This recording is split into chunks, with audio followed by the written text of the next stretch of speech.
اگر کھانسی آپ کا پیچھا نہیں چھوڑ رہی تو اب یہ ایک چیز اپنے گھر لے آئیں اور پھر کمال دیکھیں۔ استعمال واحد شرط۔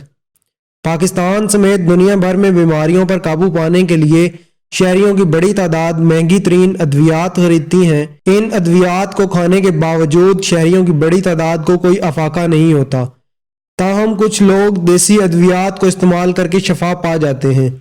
آئیے ان میں سے ایک سبزی میتھی کے بارے میں بتاتے ہیں۔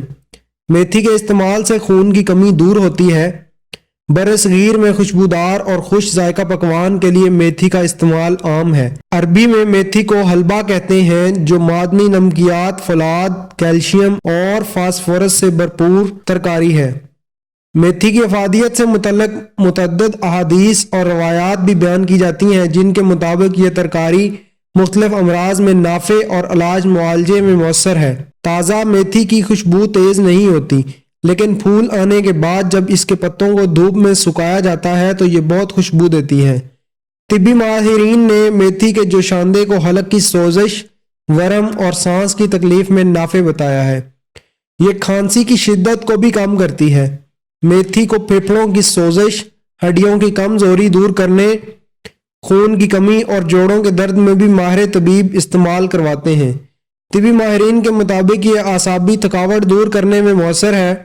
اسے مختلف صورتوں میں امراض سے نجات کے لیے استعمال کیا جاتا ہے۔ میتھی کا پانی، بیج یا دانوں کا سفوف اور پتے بھی علاج کے لیے مخصوص طریقے سے استعمال ہوتے ہیں۔